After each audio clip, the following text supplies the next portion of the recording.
Hello সবাইকে আসসালামু আলাইকুম and good morning. This is Taslimur Rahman. আমি একজন প্রফেশনাল।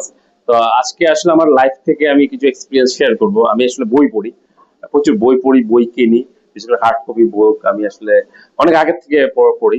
তো আজকে আমি বেসিক্যালি রিভিউ করব একটা one of the most important book. এই বুক আসলে প্রতিটা মানুষকে ট্রান্সফর্ম করে। আমি personally I get the benefit this book called the power of new attitude. One of the great book. I bring this actually Amazon. So এটা লিখেছেন doctor Allen Nelson, which is আসলে John ম্যাক্সওয়েলের associates, one of the largest leadership guru যাকে বলা হয়। তো বই সম্পর্কে আজকে আমি খুব শর্টলি এসে যে ব্রিফটা করব সেটা হলো basically power of new attitude, simple idea, your attitude can change your entire life. আমরা যারা ইন্টারভিউ নিই, আমরা আসলে যত ভালো রেজাল্ট আসুক, যত স্কিলস আসুক, আমি আসলে দেখি যে আসলে রাইট মাইন্ডসেট এবং রাইট অ্যাটিটিউড আছে কিনা। সেটা হলে কিন্তু একটা লোক কিন্তু মানে একটা অর্গানাইজেশন সিইও লেভেল পর্যন্ত যেতে পারে এবং সে লিডারশিপের যে কোনো স্টেজে পৌঁছতে পারে। That's the main thing. হ্যাঁ, তো কোর মেসেজ এখানে যেটা বলা যায়, আমরা অনেক সময় ভাবি সমস্যা বাইরে, কিন্তু আসল সমস্যা আমাদের ভিতরে, আমাদের attitude. This book clearly says success or failure depends on your attitude and your situations.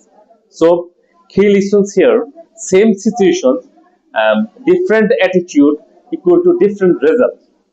আমি যদি দুইজনকে কম্পেয়ার করি, স্কিলস আছে, এভরিথিং আছে, but attitude is not good, সেক্ষেত্রে কিন্তু I can not get any result.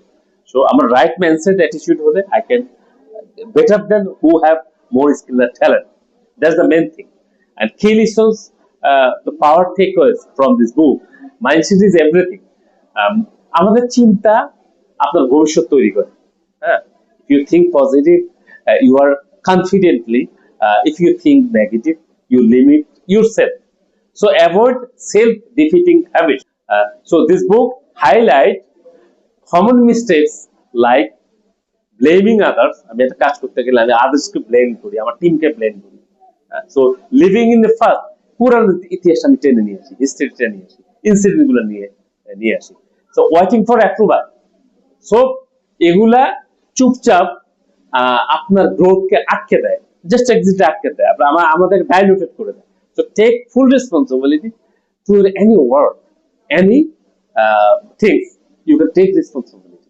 And জীবনের নিয়ন্ত্রণ আসলে আমাদের নিজের কাছে। আমি কাউকে ব্লেম দিয়ে কোনো লাভ নেই। আমার লাইফ আমার কাছে, আমার প্যারেন্টস, আমার টিচার, আমার boss, they can not, my family member, they can not control our everything. We control our self. So this is most important. Real life application very practical. Stop excuse, start ownership. That's where real transformation begins each and every person.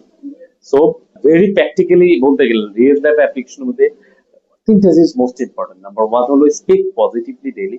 সবসময় positive কথা বলার চেষ্টা করি আমরা লাইফের প্রতিটা জায়গায়। Focus on solution, not problem. অনেক সময় প্রবলেম নিয়ে আসি, প্রবলেম নিয়ে আমি সারাদিন কাটিয়ে দিচ্ছি, কিন্তু আমি সলিউশন নিয়ে আসি না। প্রতিটা কাজ যদি আমি সলিউশন নিয়ে তারপর আমি সুপারভাইজারের সাথে বা আমার কনসার্নের সাথে বসি, তাহলে কিন্তু আমার 2 minutes কাজটা সলভ হয়ে যায়। তো build self confidence internal. So small change in attitude equal to mindset change in career. So smart selling transition, soft professional. It's most important. If you really want to upgrade your mindset and career, this book is must read. So you can get this book. I bring from this book called Page Book Breeze Global. You can available get there and just order it. One of the good book. Thank you very much to all of you.